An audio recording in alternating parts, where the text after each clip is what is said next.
Bonjour, alors une nouvelle vidéo artisanale. Donc comme promis, le livre 2 en version audio et avec image de Patatman, la grande éclipse. Donc c'est juste la maquette de la future couverture, parce que le livre n'est pas encore fini. Voilà. On va donc démarrer la petite lecture. Donc Patatman, livre 2, la grande éclipse, en cours de réalisation. Quelques personnages qu'on connaît déjà, Patate Girl, Patatman, Tomatman, Patatras et Auberginos. Patate Girl ne sait pas où elle est. À première vue, elle a l'impression d'être enfermée à l'intérieur d'un cube métallique blanchâtre, purement fonctionnel. Il n'y a pas de fenêtre, aucun ciel d'azur, ni d'oiseaux gazouillant hystériquement. Les Doryphores n'ont décidément aucun goût pour la vie, aucun sens de la beauté. Elle bouillonne de colère, n'ayant toujours pas digéré que ces malotrus sans éducation les capturaient, ainsi que la fourmi volante qui parle, et Icar, son ptérodactyle. Elle se comporte à leur égard comme une mère qui protège ses petits, fulminant d'exaspération depuis cette funeste fin de journée lors de la grande bataille du semeur de ville, dans le tome 1. Mais ce n'est pas sa rage brûlante qui va les libérer. Cette geôle aseptisée est sans âme, et une trop longue captivité va polluer nos âmes hautement spirituelles. Et mon pauvre Patatman adoré doit se dessécher de désespoir, grommelle-t-elle. Il faut s'envoler d'ici. J'approuve cette option déontologiquement irréprochable, renchérit la fourmi volante. Ma petite taille est adaptée aux conduits d'aération. Je trouverai un moyen de quitter cette structure cauchemardesque, véritable incarnation de la gestion froide et sans éthique des Doryphores, pour trouver de l'aide et vous exfiltrer, mes nobles amis, dans la gloire que vous méritez. Il n'y a qu'à retirer cette grille au plafond pour que je remonte à la surface. Hésite Patate Girl. Je n'ai pas tout compris, mais je suis d'accord. Je disais qu'ici c'est pas bien et qu'il faut se tirer. Ces antennes expertes n'ont aucun mal à retirer la dite grille, et la fourmi technicienne s'engouffre dans le conduit. Virevoltant à vive allure, la fourmi volante croise, stupéfaite, un petit robot qui nettoie consciencieusement le plancher du couloir métallique. Mais la fourmi se moque éperdument que les Doryphores perdent leur temps à fabriquer des machines à l'utilité discutable. Son instinct lui permet de flairer la présence d'autres ordinateurs qui pourraient lui fournir de précieux renseignements pour s'évader de... D'où exactement, en fait? Quand les ondes de ces cerveaux métalliques deviennent entêtantes, la fourmi volante comprend qu'ils sont juste en dessous d'elle. L'insecte industrieux observe brièvement la salle sous ses pattes, à travers la grille d'aération remplie d'écrans qui ronronnent. Pas de Doryphore, un heureux présage. La fourmi s'installe impatiemment devant un écran. Bientôt, elle découvre les plans de la prison géante et une angoisse commence à monter en lui. Ce n'est pas un repère souterrain comme je l'avais supposé, c'est... Pianotant frénétiquement sur le clavier, l'insecte découvre avec une peur grandissante le nouveau plan que prépare le seigneur des Doryphores.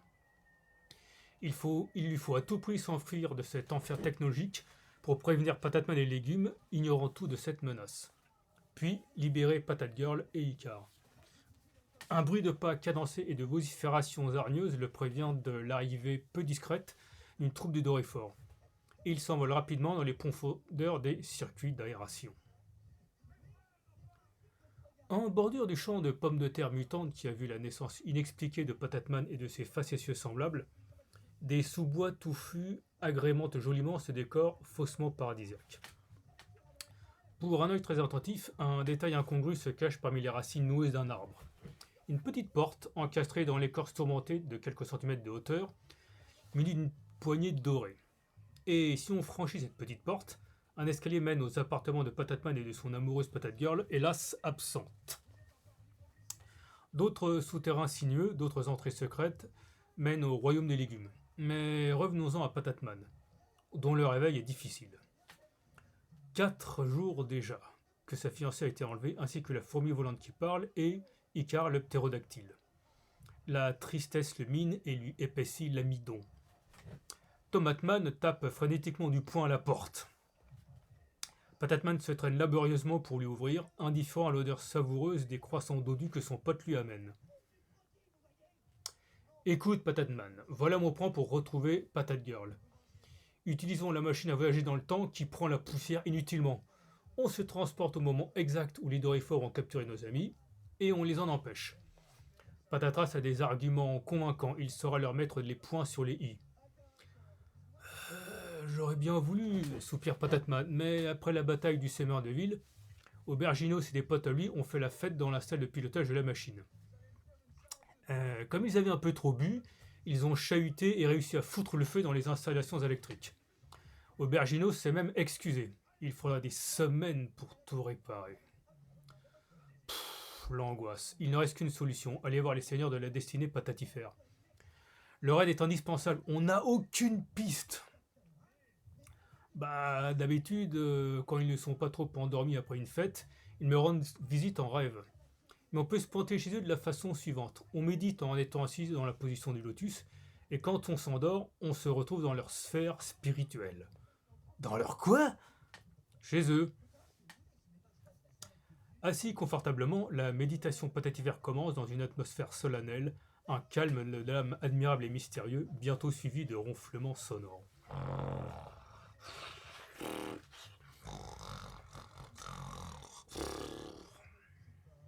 Le grand voyage spirituel commence avec l'espoir de révéler le mystère des mystères. Ah ouais. Tomatman et Patatman se retrouvent au sommet du piton rocheux sacré qui surplombe le royaume des seigneurs de la destinée patatifère, lesquels sont vautrés sur des coussins, endormis du sommeil du pochetron. Des restes de repas succulents et de boissons traînent par terre, comme si une tornade était passée leur rendre visite. C'est bizarre, mais je suis plutôt déçu, soupire Tomatman. Ah bon? Pourquoi? S'étonne Patatman. Bon, je prends les choses en main. Tomatman est pris d'une ferme résolution et bugle pour réveiller la noble assistance. Noble seigneur de la destinée patatifère, les Dorifores ont kidnappé nos amis et nous avons besoin de votre légendaire sagesse pour leur venir en aide, car on ne sait pas où ils se trouvent. Nos amis. Ouais, se lamente un seigneur à peu près réveillé. Ne crie pas trop fort, s'il te plaît. On a un peu fait la fête après votre victoire sur le semeur de ville. On a mal à la tête. Revenez demain. Comment osez-vous, tonne Tomatman? Cette nonchalance est indigne de la hauteur spirituelle que vous incarnez. Oh les gars, s'amuse un autre seigneur. Elle est furieuse la tomate. Ouais, elle est même rouge de colère. Des rires débiles accompagnent cette blague pitoyable. Les gars, vous savez pourquoi les citrons sont déprimés? Parce qu'ils ont la jaunisse. Nouveaux rires crétins qui ont au moins le mérite de réveiller ces grands seigneurs. Et voilà, c'est parti pour le concours de jeux de mots foireux, se désole Tomatman. Et vous savez pourquoi les carottes ont bon teint? C'est parce qu'elles boivent de l'orangeade. Ouais, et vous savez pourquoi les salades sont vertes? Non. Bah, parce qu'elles sont vertes de peur. Bon, hurle Patatman qui commence lui aussi à perdre patience. Maintenant qu'on a bien rigolé, enfin, surtout vous, on va peut-être pouvoir passer aux choses sérieuses.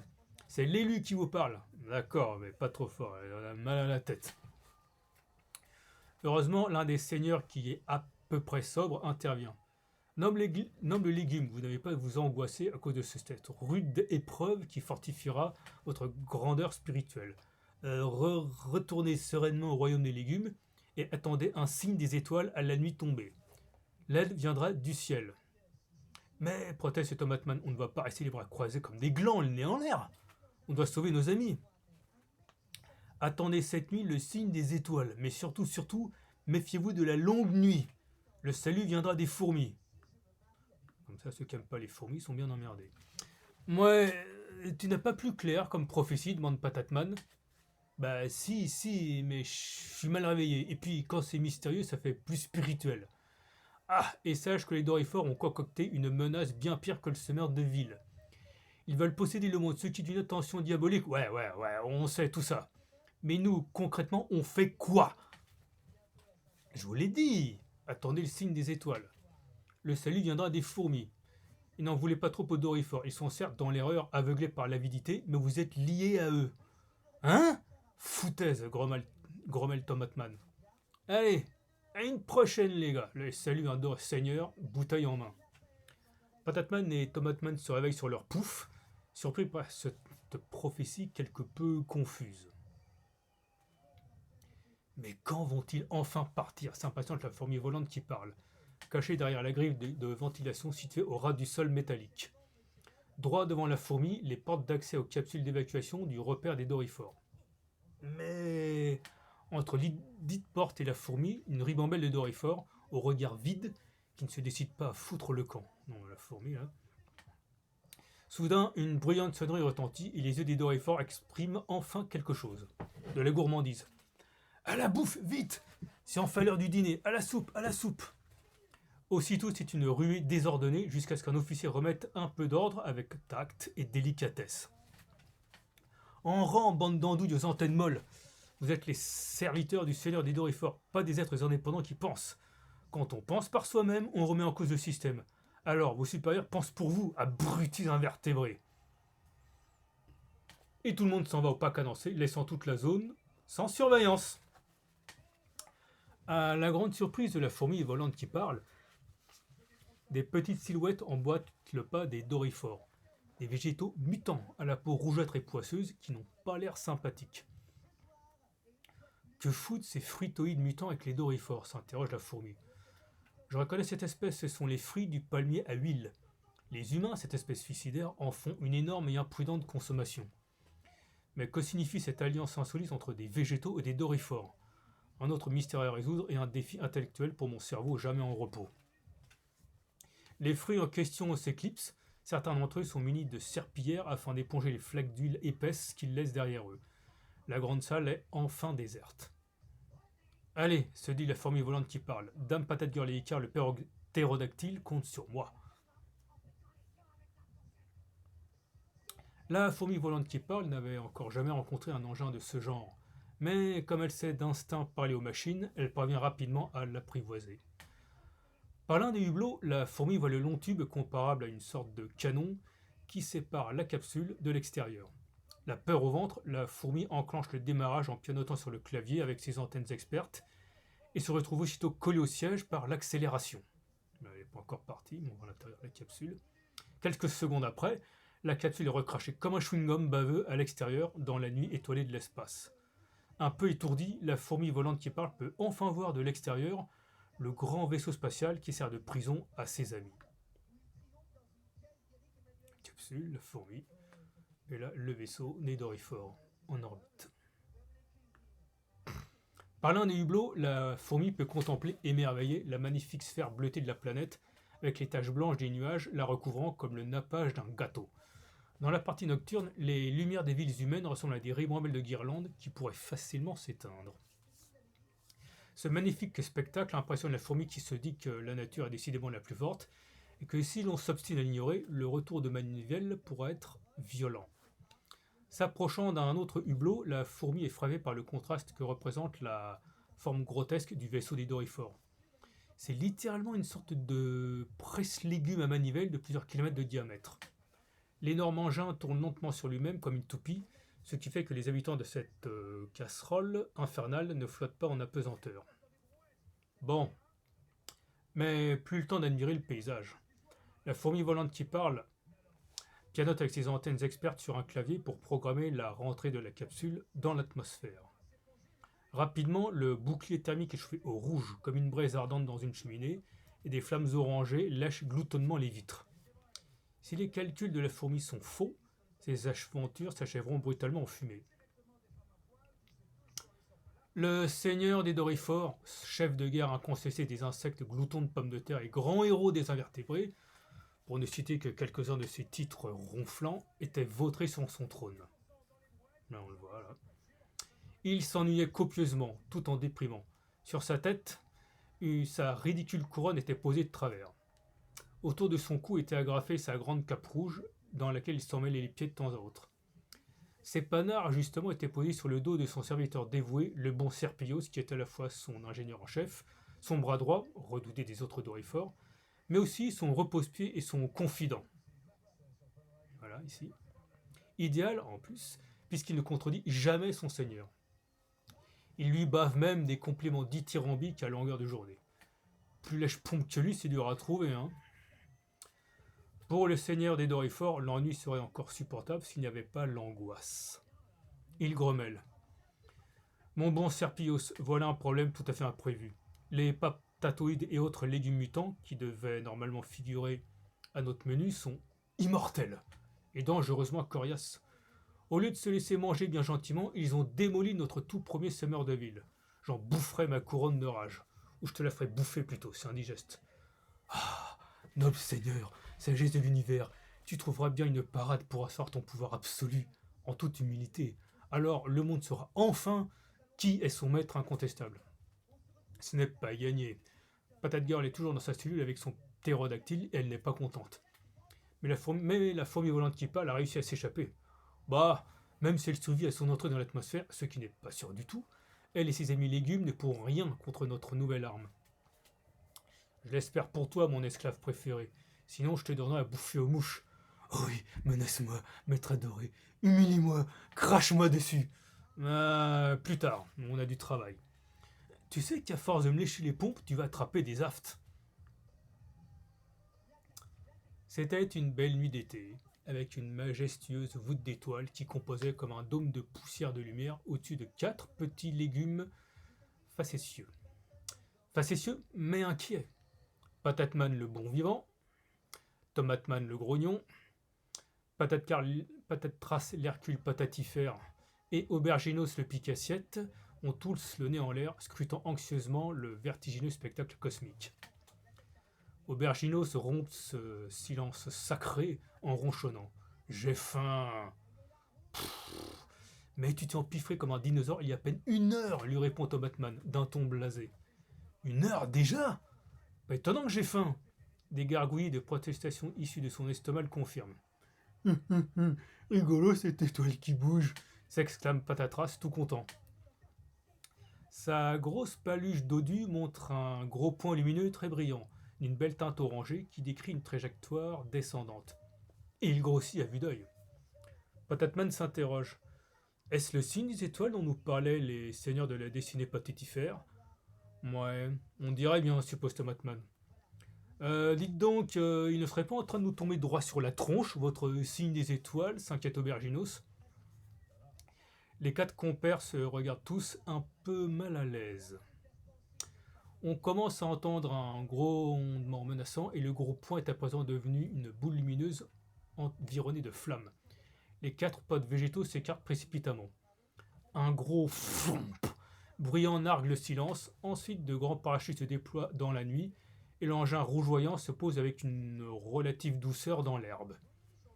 Se rapprochant, intrigué, Patatman découvre une sorte de capsule métallique balafrée de traces de brûlure.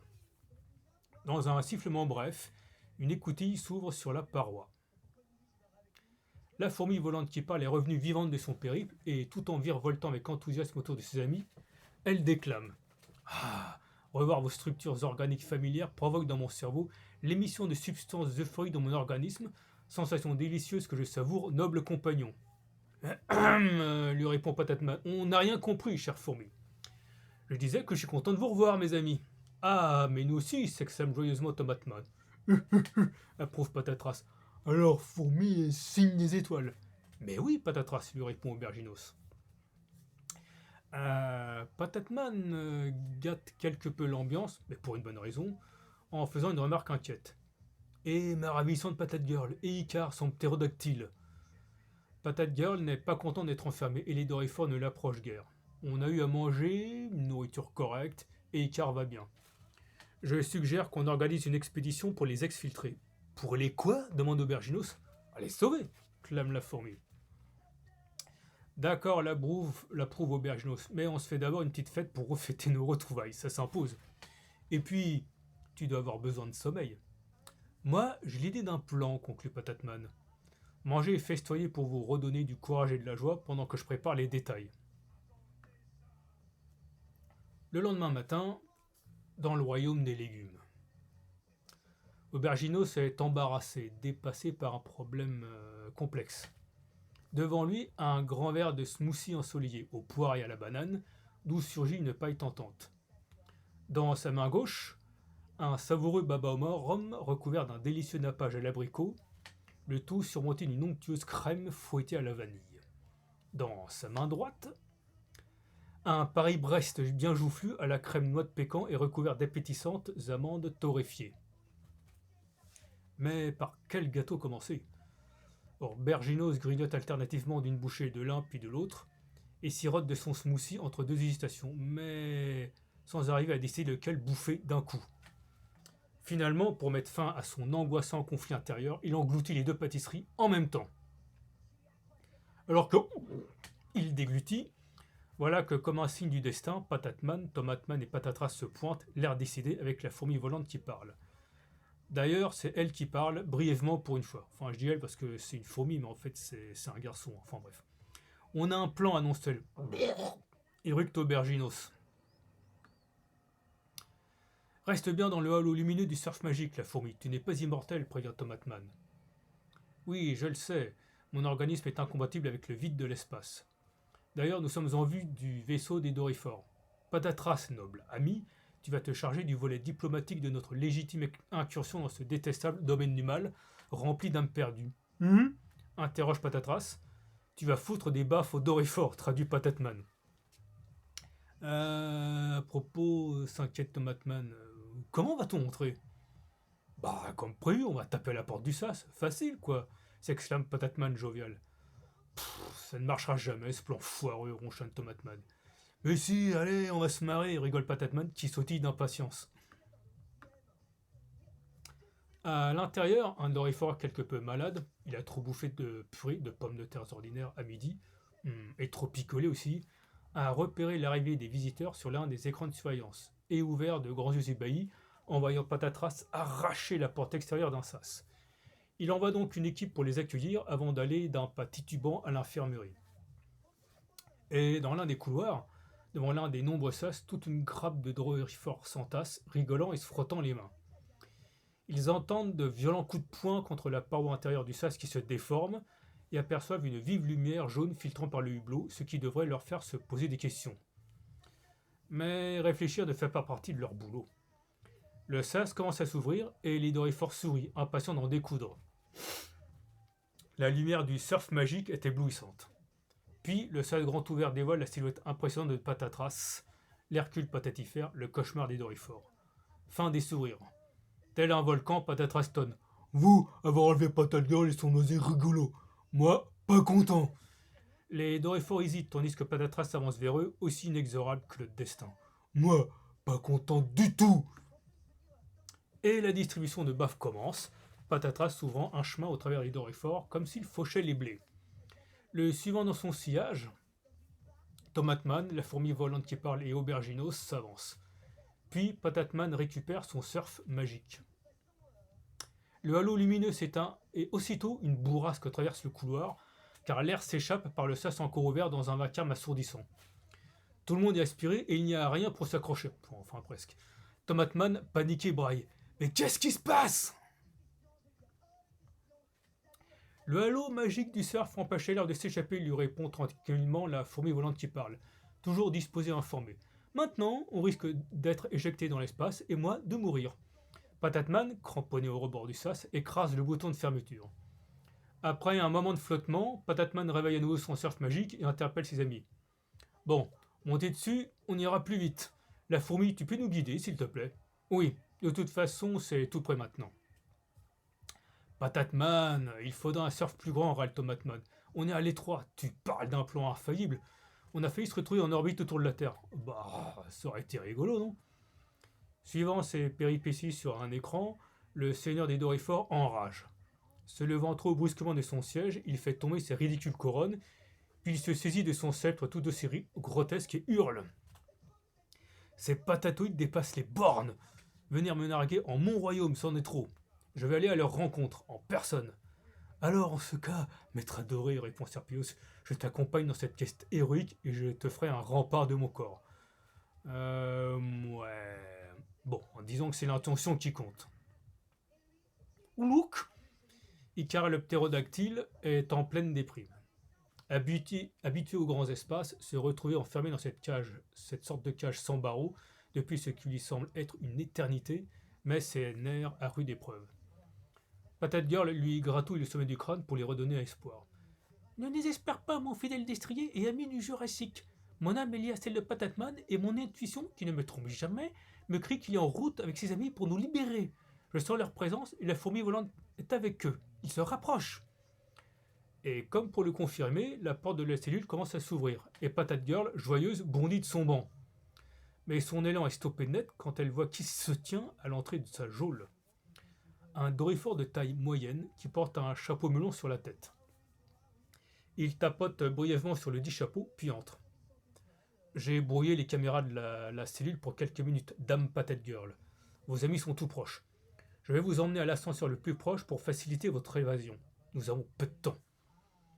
Patate Girl est totalement surprise, c'est le moins qu'on puisse dire, tant cette situation contredit tous ses instincts. Cependant, elle reste méfiante, cette aide providentielle ayant tout de même un parfum de piège moisi à son goût. Pourquoi m'aideriez-vous? Croyez-vous que tous les Doryphores sont des esclaves stupides? Je fais partie des réfractaires, secrètement opposés au projet de domination mondiale que prépare le Seigneur des Doryphores. Bon, mais qu'est-ce qui me prouve que je peux vous faire confiance? Rien. À vous de prendre le risque, ou pas. Mais décidez vite, mon chef m'a prévu qu'une escouade d'élite accourt en ce moment même. Filons à l'ascenseur, Dame Patate Girl. Abasourdie par cette formule de politesse inentendue dans la bouche d'un Doryphore, elle décide de le suivre, accompagnée d'Icar. L'ascenseur glisse en silence quelque part dans les entrailles du vaisseau des Doryphores, et Patate Girl demande à son libérateur improbable « Pourquoi portez-vous ce chapeau melon?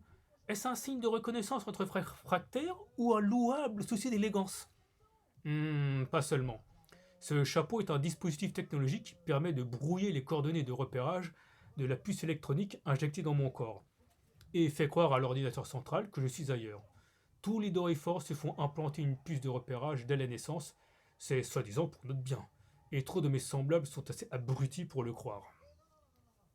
Le ton du Doryphore au chapeau est tellement amer que Patate Girl commence à penser qu'il ne ment pas, quand la porte de l'ascenseur s'ouvre dans un léger chuintement. Ah, voilà vos amis, s'exclame le Doryphore au chapeau. Bonne chance à vous tous! Et il file à toute vitesse devant un Patate-Man trop ébahi pour réagir. Par la grande friteuse, un Doryphore avec un chapeau! S'exclame-t-il. Puis Patate Girl, folle de joie, se jette sur lui. Mon Patate-Man, sans toi, mon corps devient tout desséché, ça va à dépérir, viens me l'arroser. D'accord, ma belle, j'ai plein de graines à planter et mon amidon est en ébullition. Ça va bourgeonner et... Bon, intervient un tomate man excédé. Dites-moi, les patates sautées, on ne vous dérange pas trop, hein? Non mais faut le dire, sinon... En fait, si, râle Patate-Man. Allez faire un tour, c'est pour nous un beau moment tout en poésie raffinée qui doit rester sans témoin. Il y a du danger ici. Même si je n'ai rien contre les retrouvailles enthousiastes, ce n'est pas vraiment l'endroit idéal. Il a raison, renchérit Auberginos. En plus, j'ai faim, il faut rentrer. Bloup, bloup, bloup. Blouse de joie, écart. Patate Girl revenu, moi content, bugle gaiement Patatras.